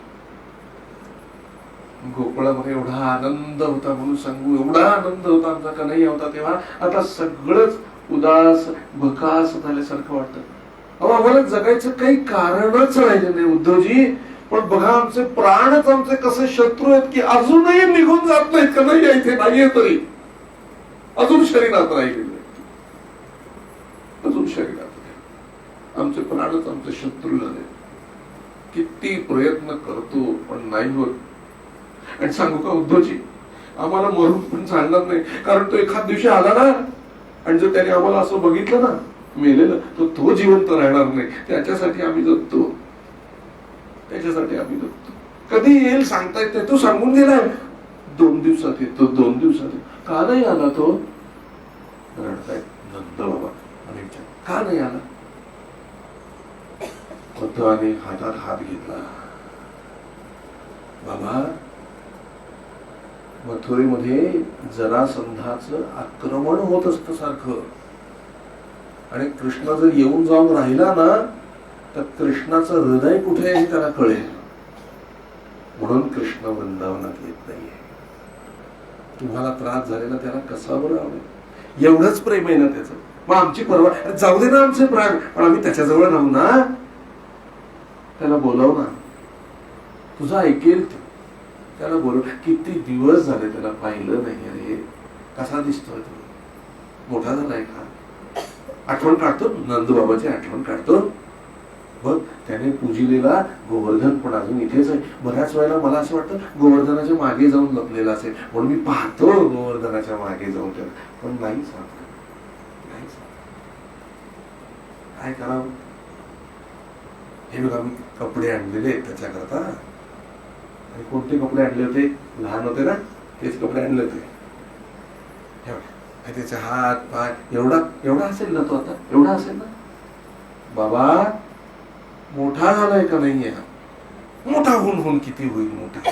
माझ्यापेक्षा थोडी मोठा होणार आहे. मी तर त्याचा बाप आहे, मी त्याचा बाप आहे. मला नका सांगू तो तेवढाच आहे, तेवढाच. त्याच्यासाठी कपडे आणले, त्याच्या सगळ्या वस्तू मी सांभाळून ठेवल्या. हे बघा हे बघा त्याची मुरली कोणाला देत नसे, रात्री घेऊन झोपत असे. कोणी आम्ही काढलं ना तरी आरडाओरडा, माझी मुरली माझी मुरली. काय त्या मुरलीवर प्रेम कोणाला? रात्री जवळ झोपून सकाळी दिवसभर कमरेला खोचलेली मुरलीला घेऊन फिरत असे. हे बघा त्याचा मोरपीस मुकुटाला लावायचा. साधाच मुकुट हो माझ्या कन्हैयाचा, पण मोर मुकुट. काय उद्धव बोलला. उद्धवाने विचार केला मी सकाळी 1-2 तासच फक्त ध्यान करतो. ध्यानात अखंड ध्यान चाललंय का नाही याचं. हे असं ध्यान करण्याची पद्धत मी आजपर्यंत नाही माहिती. मला ध्यान करायला पद्मासन घालून बसावं लागतं, सगळे विचार बाजूला करावे लागतात, निर्गुण निराकाराचं चिंतन करावं लागतं, तेव्हा कधीतरी कुठेतरी ध्यानात येतो. ह्यांचं तर काही नाही, चालता बोलता अखंड ध्यान आहे. हे ध्यान श्रेष्ठ आहे. त्याने नमन केलं त्या प्रेमाला. हे पत्र कसलंय? नंदबाबांनी विचारलं. ते गोपिकांसाठी पत्र आहे. आमचं नाव नाही लिहिलं त्यांनी त्याच्यात. नंदबाबा माझं आणि यशोदाचं नाव नाही लिहिलं. हे म्हणले निरोप दिलाय माझ्याकडे, तुमच्याकडे पत्र नाही, मला सरळ सरळ निरोप दिलाय की मी कुशल मंगल आहे, काळजी करू नका. मला पण मैया बाबा तुमची आठवण येते, मी येणार आहे, तुम्ही स्वतःची काळजी घ्या. असं म्हणला ना तो. येणार म्हणाला ना? हो येणार म्हणाला. मग ऐकलं का यशोदे? येणार येणार येणार. थरथर त्या पावलाने बाहेर पडले उद्धवजी. आणि आता महाज्ञानाकडे प्रवास. सगळ्या गोपिका रस्त्यात आडव्या. त्यांना कळलं कृष्णाचं पत्र आलंय. सगळ्या धावल्या, रथात चढल्या. अरे अरे अरे अरे थांबा थांबा थांबा थांबा, मी वाचून दाखवतो पत्र. नाही नाही आमची पत्र आम्हाला द्या. म्हणून खास करून सगळ्यांनी खेचलं आणि अक्षरशः ओढात आणि खेचात आणि करत करत करत ते पत्र फाडलं. अरे काय हे तुमचं चाललंय, आडाण्यासारख्या वागताय, पत्र कसली फाडताय, त्याच्यात ब्रह्मज्ञान आहे, ब्रह्मज्ञान. चुलीत घालत उद्धव तुझं ब्रह्मज्ञान. काय आम्हाला सांगतं, आम्हाला इथे लिहिता वाचता येत नाही, ब्रह्मज्ञान काय करायचं की हे सांग. ह्या पत्रात कुठे कुठे आमची नावे लिहिली आहेत, माझं नाव कुठे लिहिलंय, आम्ही आमचं नाव आम्ही आमच्या कुठे ठेवणार, आमच्या कन्हैयाने त्याच्या हाताने लिहिलंय. उद्धवजी तुम्हाला माहित आहे का, मला काय म्हणत होता, तुझ्यासारखी सुंदर कोणी नाही, हा माझं तुझ्यावरच प्रेम आहे. लगेच दुसरी म्हणेल, अय मला असंच म्हणत होता तो की तू काय तिच्यापेक्षा तू सुंदर आहेस दिसायला आणि मला तुझ्याशिवाय राहत नाही. लगेच तिसरी म्हणाली, तुम्हाला दोघांना गंडवली त्यांनी, काही नाहीये त्याला, तो म्हणत होता तुझ्याशिवाय मी जिवंतच राहू शकत नाही. अशा सगळ्या गोपी भांडायला लागल्या, ह्याचं डोकं उठलंय, काय चाललंय काय चाललंय.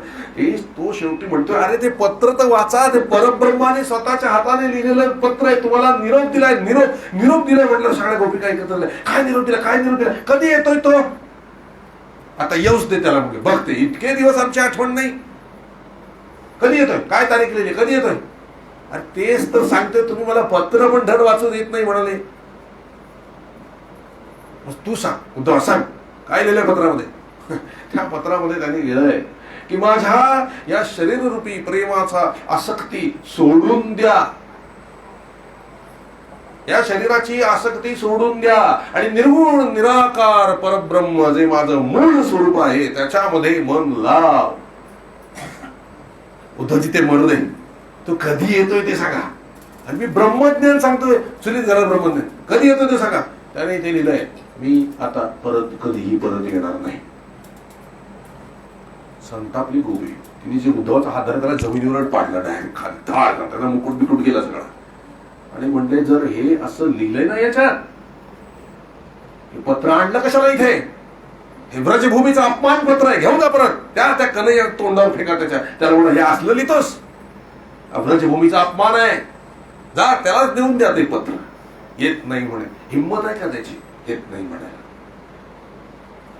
उद्धवजी म्हणतात, अरे त्यांनी तुम्हाला ते ज्ञान द्यायला पाठवलंय, तुम्ही हे सगळं असे रडणं धडणं हे काय चाललंय म्हणाले. हे सगळे भावनात काय अर्थ नाहीये, दुःखी राहाल तुम्ही. कोणी सांगितलं उद्धवजी आम्ही दुःखी आहोत, आम्ही परमानंद, हे असं हो म्हणले. हे बघा त्याचं जे मूळ स्वरूप आहे ना, निर्गुण निराकार अचल दृढ स्थिर, त्यामध्ये मन लावा. म्हणजे या सगळ्या शारीरिक भावनांपेक्षा तुम्ही वर उठाल आणि तुम्हाला परम शांती प्राप्त होईल. जसं मी परम शांत आहे. एक गोपी म्हणते, परम शांत म्हणजे जसं प्रेत शांत असतो तसं का. त्याला ते लागलं धाड, प्रेत शांत म्हणजे मी प्रेतवत आहे, ज्ञान प्रेतवत आहे. त्याने विचारलं, म्हणजे ज्ञानाची काय किंमत करतात, ज्ञान काय प्रेतवत आहे. हो म्हणले, प्रेतच आहे ते, काय उपयोगाचं. कसा आहे तुझा तो ईश्वर, त्याला का माझ्या कन्हैयासारखे हात आहेत का, त्याला हात आहेत, माझ्या कन्हैयासारखे ओठ आहेत का, त्याचे ओठ आहेत, आमच्या कन्हैयासारखे नयन आहेत का, त्याचे नयन आहेत, तुझ्या त्या परब्रह्माचे.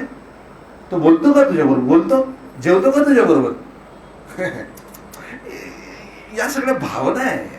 तो कोणाशी बोलत नाही, तो कोणाशी चालत नाही, त्याला पाय नाही, त्याला हात नाही, त्याला डोळे नाहीत, तो सदैव सर्व ठिकाणी सर्वदरीत असतो, तो येत नाही किंवा जात नाही. मग तुझा असला परमेश्वर आमच्या काय कामाचा. गोपी म्हणतात, असला परमेश्वर आमच्या काय कामाचा म्हणाले. आणि उद्धवजी एक सांगू, आमच्याकडे काही 4-5 मन नाही आहे, एकच मन आहे. आणि ते एक मन कन्हैया बरोबर गेलंय मथुरेला. आता ते दुसऱ्या चरणी येणार नाही. तुमचा तो परब्रह्म तुमच्याकडे ठेवा. आमचं बघा, आमचा परमात्मा आमच्यावर बोलतो, चालतो, आमच्या हातातलं खातो, आम्हाला सजवतो, आम्ही त्याला सजवतो. असा परब्रह्म पाहिजे ज्याच्यामध्ये मन आसक्तच होत नाही. तो परमात्मा काय कामाचा. आणि म्हणे तुमचं शास्त्र असं सांगतं ना की आसक्ती परमेश्वरामध्ये असावी तर मुक्ती येते. तेव्हा धक्का बसला की ह्या निर्गुण, ह्या सगळ्या अशिक्षित अडाणी गोपी आणि यांना काय शास्त्र माहिती. तो म्हटलं बरोबर आहे, असं तर लिहिलंय की आसक्ती परमेश्वराविषयी असली म्हणजे मुक्ती मिळते. गोपी पटकन बोलले, हे बघ उद्धा, आम्ही काही तुमच्यासारखे ज्ञानी नाही आहे, आम्ही आढाडी आहोत, पण आम्हाला कळतं एकदा त्याला घट्ट धरलं की सोडू नये. म्हणजे भक्ती मुक्ती, आणि आम्हाला मुक्ती हवी आहे कशाला, करंटी. आम्हाला भक्तीच पाहिजे आहे, आम्हाला मुक्त व्हायचंच नाही. या प्रेमातून, या आनंदातून आम्हाला वेगळं व्हायचंच नाहीये. मुक्ती कोणाला हवी आहे, आम्हाला भक्तीच पाहिजे, आम्हाला भक्तीच पाहिजे. तेव्हा तो म्हटलं पण ज्ञान असं सांगतं. अरे उद्धवा, प्रेम केलंयस का कधी कोणावर?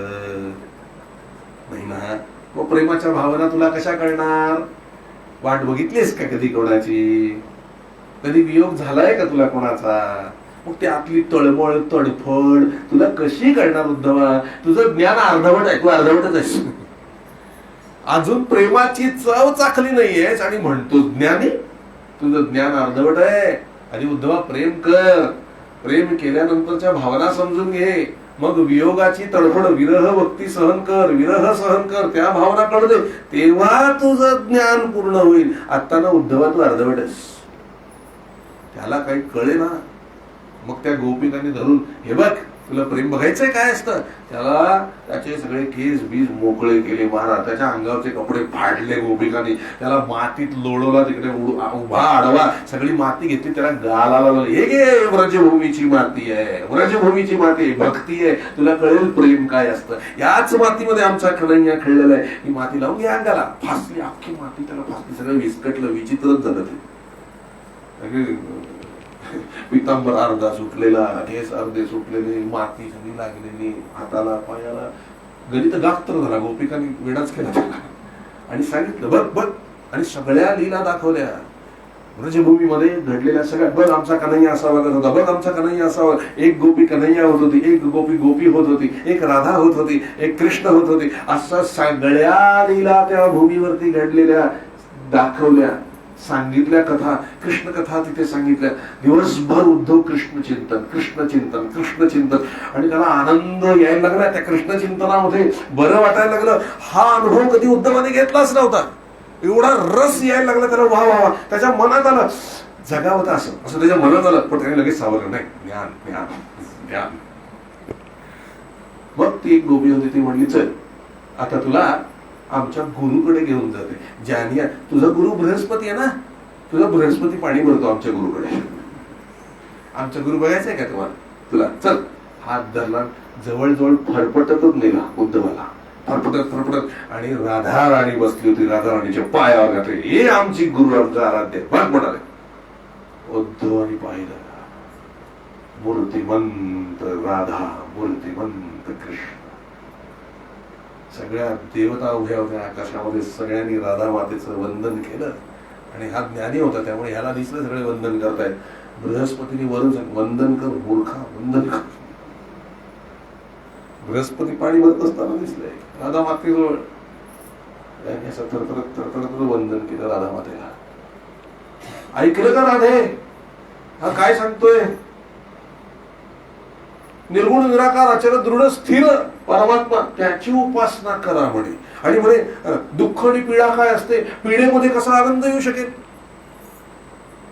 का हो उद्धवजी, तुमचं शास्त्र सांगतं ध्यान करता तुम्ही. किती वेळ ध्यान करता? सकाळी 1 तास 2 तास, संध्याकाळी 2 तास, बस. तुमचं शास्त्र काय सांगतं? किती तास ध्यान व्हायला पाहिजे? 24 तास व्हायला पाहिजे. 24 तास. मग का करत नाही? लागत नाही. एवढे मोठे ज्ञानी असून ध्यान लागत नाही. आश्चर्यच आहे. तुम्ही तर बृहस्पतीचे शिष्य आहात ना, तुम्हाला सहज ध्यान लागलं पाहिजे. आमचं नाही बाबा तसं. बरं झालं आम्ही कोणाचे शिष्य नाही. आम्ही कोणाचं ध्यान नाही लावत. तो जो कन्हैया ना तुमचा निर्गुण निराकार, तोच आमचं ध्यान करतो. आणि तो ध्यान करतो म्हणून ह्या भावना तुम्हाला दिसत आहेत. सकाळी सांगितलं ना त्यांनी तुम्हाला, त्याच्या डोळ्यात पाणी येत आहे म्हणून हिलाच घडलं. त्याच्या मनाला हिलाच सकाळी सांगितलं ना त्यांनी, मला आठवण येते गोपिकांची. ते किनाऱ्यावर सकाळी सगळे गोप गेले असतील रानामध्ये चालायला, गोपिका पाणी, हेच सगळं सांगितलं ना त्यांनी तुम्हाला.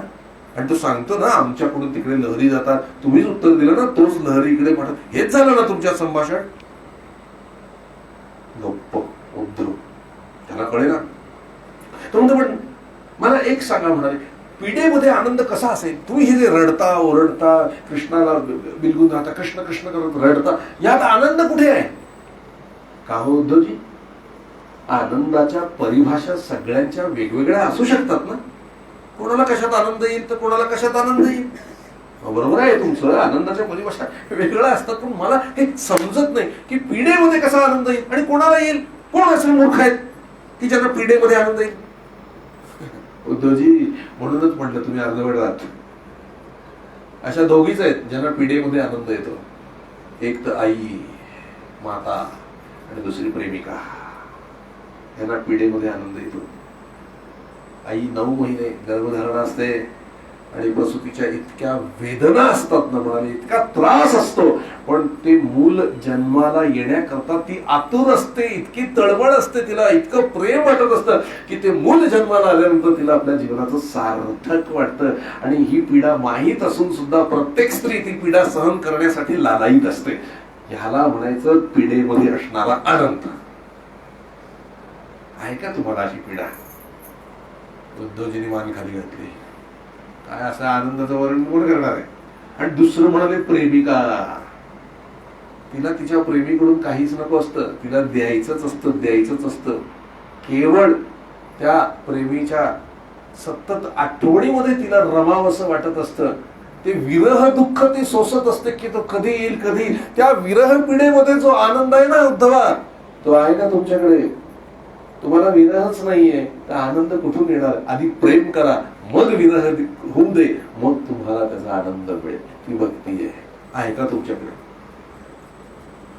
नाही म्हणले आनंद ते नाही आमच्याकडे.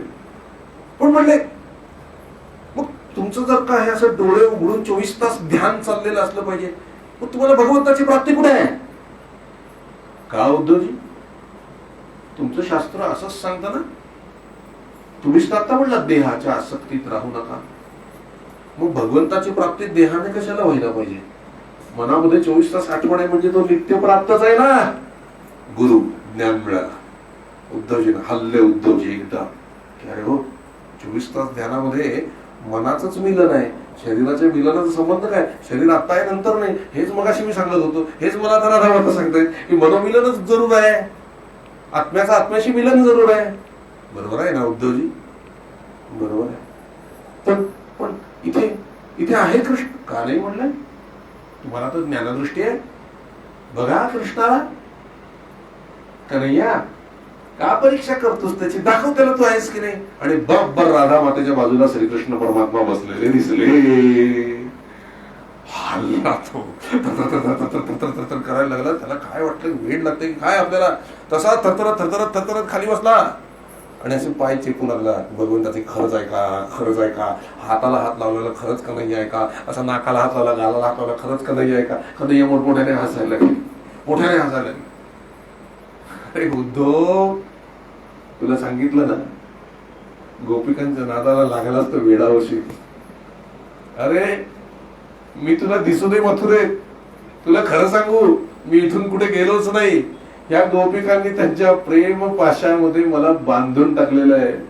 मथुरेला जो मी आहे ना, तो शक्ती स्वरूप आहे. इथे जो आहे ना, तो प्रेम भक्ती स्वरूप आहे आणि तो श्रेष्ठ आहे. मी इथून कधी कुठे गेलोच नाही आणि कुठे जाणारच नाही. तेव्हा म्हणले प्रभू, आपल्याला प्राप्त करण्याचा मार्ग एकच आहे, शरणागती आणि प्रेम स्वरूप भक्ती. यानेच मी वश होतो. मी केवळ माझ्या भक्तांच्या वशमध्ये आहे, भक्तांच्या ताब्यात आहे. मला दुसरं कोणी मिळवू शकत नाही. हे ऐकून नमस्कार केला उद्धवाने आणि एकदम भगवान अंतर्धान पावल्यावर परत बघत बसले उद्धवजी. मैया कन्हैया होते नाही, ते कुठे गेले? बघितलं, असंच करतात ते.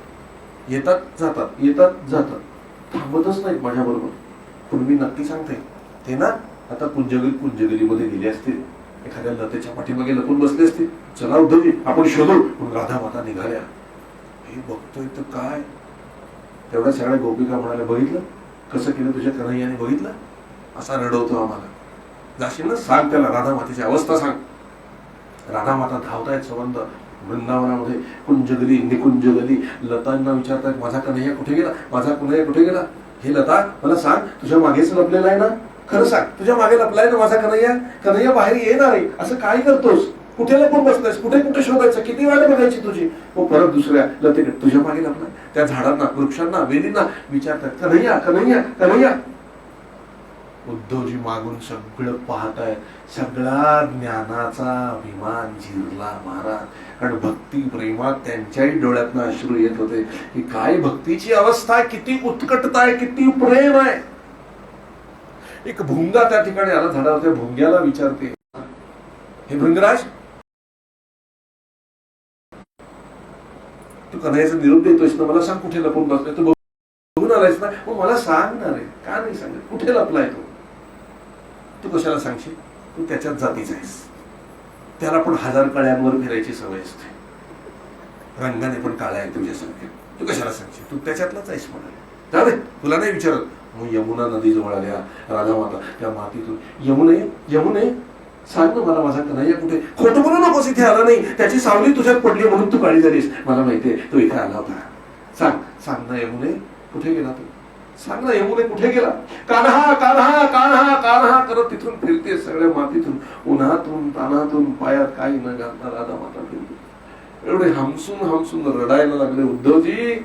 जिथे राधा मातेची पावलं होती तिथे एकदम धाडकन पडले आणि नमस्कार केला. धन्य धन्य राधे तेरे प्रेम को प्रणाम, भक्ति को प्रणाम, तेरे शक्ति को प्रणाम, धन्य धन्य राधे तेरे प्रेम को प्रणाम.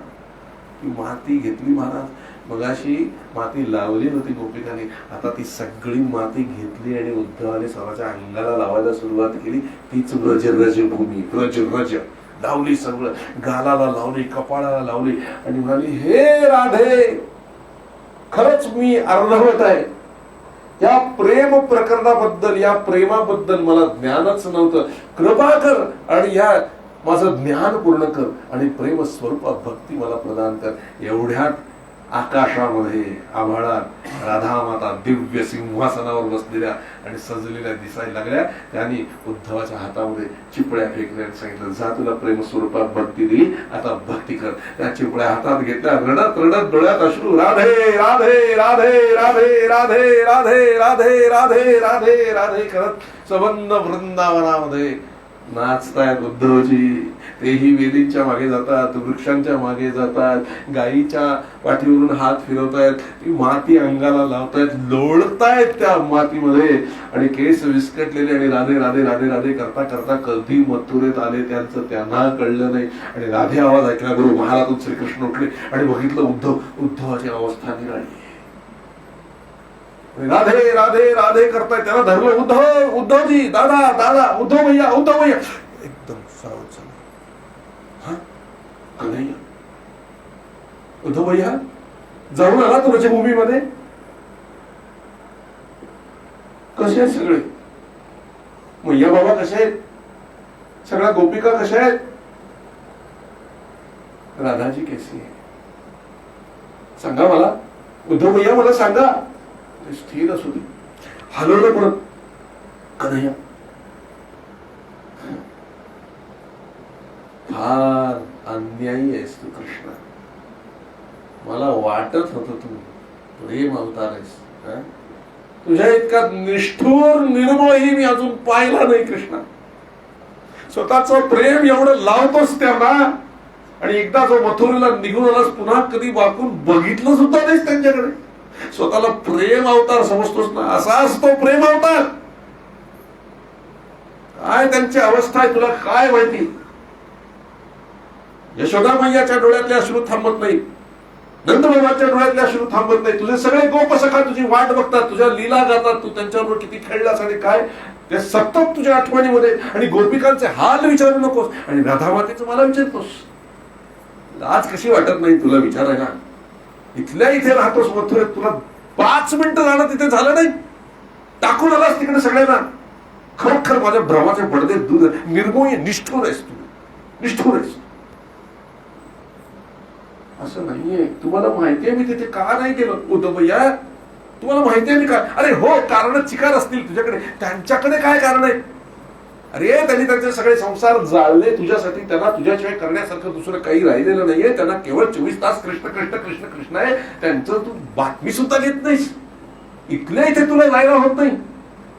काय हे म्हणाले कन्हैया? उद्धव भैया, आता मी काय करू? आपण मला सगळं कशाने ते शांत होतील? कशाने होतील? काय तुलाच जावं लागणार तिथे? नाही उद्धव भैया, मी कसं जाणार? कसा जाणार? मला नका सांग. आता यायचंय माझ्या बरोबर तिथे. मी घेऊन जाणार तुम्हाला आता व्रजभूमीमध्ये. हात धरला महाराज परब्रह्माचा, कन्हैयाचा हात धरला. चला आणि उद्धव भैया म्हणून हात चढवला आणि कन्हैया मोठ्याने हसायला लागले. अरे उद्धव भैया, काय अवस्था झाली आहे ज्ञानाची. कुठे गेलं तुमचं अचल दृढ स्थिर? म्हणत होतात ना, या भावना मला सांगू नका, हिमालयाप्रमाणे भक्कम आहे ज्ञान आमचं. काय झालं तुम्हाला? कुठच्या गोपीने जादू टोणा केला तुमच्यावरती? काय तुमची अवस्था झाली ही? कन्हैया, कुठल्या गोपीने जादू टोणा नाही केला. ही जादू व्रज रजाची आहे. व्रज की मिट्टी की जादू आहे. तुम्ही थोडस लावा, तुमचं भाग्य उजळेल. परब्रह्माला सांगतोय उद्धवजी, तुम्ही थोडीशी व्रजरज लावा म्हणजे तुमचं भाग्य उजळेल. व्रजरज आहे, व्रजरजाची कमाल आहे खरोखर. कन्हैया, ज्ञान बिन गेलं चुलीत. प्रेमा भक्ती इतकी सर्वश्रेष्ठ या जगात काही नाही. एवढ्यात कन्हैया म्हणाले, बस माझं काम झालं. काम झालं? काय काम झालं तुमचं? तुम्हाला हे बघा उद्धवजी, माझे भक्त सगळेच आहेत, पण ज्यांच्यावर माझं अत्यंत प्रेम आहे ना, मला जे अगदी माझे वाटतात ना, त्यांनाच मी प्रेम स्वरूपा भक्ती प्रदान करतो. आणि म्हणून मी तुम्हाला वृंदावनला पाठवलं. कळलं का? म्हणून मी तुम्हाला वृंदावनला पाठवलं आणि तुम्हाला पूर्ण ज्ञानी आज तुम्ही झालात. आज खरोखर फार छान वाटलं. तेव्हा उद्धवजी म्हणतात, आपले हे उपकार मी कसे फेडू कन्हैया. आणि म्हणून नमस्कार करायला वाकणार तेवढ्यात भगवंताने उचललं. नाही, भक्ताने नमस्कार नाही, भक्त माझ्या हृदयात आहे. आणि उपकार माझे नाही, राधेचे मान. बसल्या बसल्या भगवान श्री